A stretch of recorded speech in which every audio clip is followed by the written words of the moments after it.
បាទសួស្តីបងប្អូនអរគ្នាជាពិសេសបងប្អូនថ្នាក់ទី5ទី6ទី7ទី8ដែលយើងអាចរៀនបានដែរតាក់ទងជាមួយនឹងរយៈពេលដែលយើងគិតជាម៉ោងជាមួយនឹងនាទីអញ្ចឹង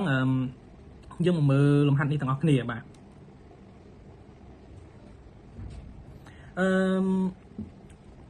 ក្នុងលំហាត់នេះដែរយើងដឹងហើយថា1ម៉ោងស្មើនឹង60នាទីបាទ mn ហ្នឹងគឺនាទីហើយ h ហ្នឹងគឺជាម៉ោងហើយ s គឺជាវិនាទីអញ្ចឹងយើងដឹងហើយថាក្នុង1ម៉ោងគឺស្មើនឹង60នាទីបាទក្នុង1នាទីស្មើ60វិនាទីបាទអញ្ចឹង1ម៉ោងស្មើនឹងប្រហែលវិនាទីបាទអញ្ចឹង1ម៉ោងស្មើនឹង3600វិនាទីអានេះខ្ញុំច្រឡំបងប្អូនអរគ្នាអញ្ចឹងយើងចំណាំថា1ម៉ោងស្មើនឹង3600វិនាទីណាបាទអក្សរ s កន្លែងនេះអក្សរ s បាទអញ្ចឹងយើងមកមើលលំហាត់យើងទាំងអស់គ្នាគេថាឲ្យគិតជាម៉ោងជានាទីហើយនឹងវិនាទីអញ្ចឹងយើងឃើញ3700វិនាទីអញ្ចឹងយើងបំបែកវាសិន3700វិនាទីយើងអាចទៅសេថា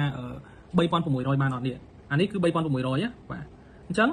3700បាទ3700នេះយើងអាចទៅសេបានថា3600បាទបូកនឹងប៉ុន្មានបូកនឹង100អញ្ចឹងបូកទៅយើងឃើញថាស្មើនឹង3700ណាបាទយើងអាចទៅសេបាននឹងបានអញ្ចឹងយើងមើលកន្លែងនេះទាំងអស់គ្នាបាទអញ្ចឹងអានេះខ្ញុំអាចទៅសេបានថាស្មើជាមួយនឹង3600បាទបូកជាមួយនឹងនេះយើងមើលបូកជាមួយនឹង100អញ្ចឹង100គឺខ្ញុំអាចបំបែកវាទៅជាវិនាទីទៀតបានណាបើន័យថា100ហ្នឹងគឺ100វិនាទីហើយប៉ុន្តែខ្ញុំអាចបំបែកវាឲ្យទៅជាវិនាទីតូចទៀតដែលឲ្យទៅជា60ហ្នឹងបើន័យថា60វិនាទីគឺស្មើនឹង1នាទីអញ្ចឹងកន្លែងនេះខ្ញុំទៅសេថា3600វិនាទីបាទវិនាទីណាបាទអញ្ចឹងអាកន្លែង100វិនាទីនេះខ្ញុំអាចទៅសេបានថាស្មើនឹង60វិនាទីបាទអញ្ចឹងដល់សល់គឺប៉ុន្មាន40វិនាទីបាទអញ្ចឹងយើងឃើញ3600វិនាទីបូកនឹង60វិនាទីវាស្មើនឹង3660បូកជាមួយនឹង40វិនាទីទៀតវាទៅជា3700អញ្ចឹង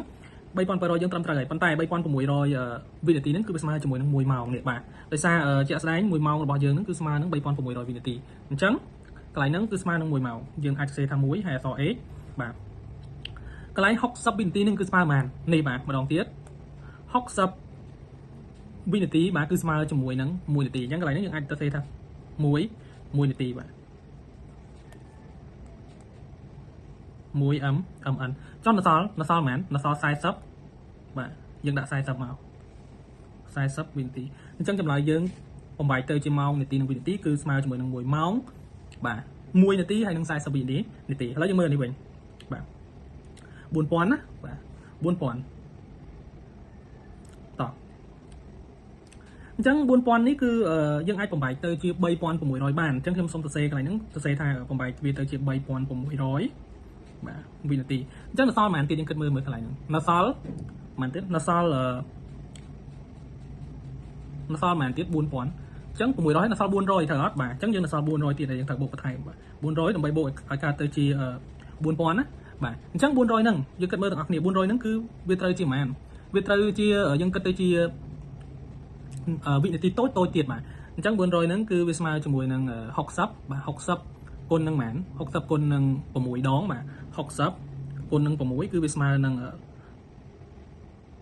360បាទអញ្ចឹងនេះស្មើ360អញ្ចឹងកន្លែងនេះយើងអាចសរសេរថាស្មើបូកជាមួយនឹង360វិនាទីបាទហើយបូកជាមួយនឹងប៉ុន្មានទៀតបាទបូកជាមួយនឹង40វិនាទីទៀតបាទនេះអា3600វិនាទីនេះគឺស្មើជាមួយនឹង1ម៉ោងដល់ពេល360នេះបាទ360វិនាទីនេះគឺស្មើប៉ុន្មាន360វិនាទីនេះ360វិនាទីហ្នឹងគឺស្មើ60គុណនឹង6អញ្ចឹងបានន័យថាវាមាន60វិនាទី6ដងហ្នឹងគឺបានន័យថា6នាទីនឹងឯងបាទអញ្ចឹងកន្លែងហ្នឹងគឺវាទៅជា6នាទីដល់ពេលចុងក្រោយគេនៅសល់គឺ40វិនាទីបាទអញ្ចឹងសង្ឃឹមថានេះគឺជាកលឹះខ្លះៗសម្រាប់ជួយដល់បងប្អូនថ្នាក់ទី5ទី6ហើយយើងអាចមកអនុវត្តទាំងអស់គ្នាបានបាទយើងអាចសាកល្បងណាយើងសាកល្បងទៅបាទដើម្បីដោះស្រាយលំហាត់អនុវត្តយើងបន្តទៀតបាទអញ្ចឹងជួបគ្នានៅវីដេអូបន្តទៀតបាទអរគុណ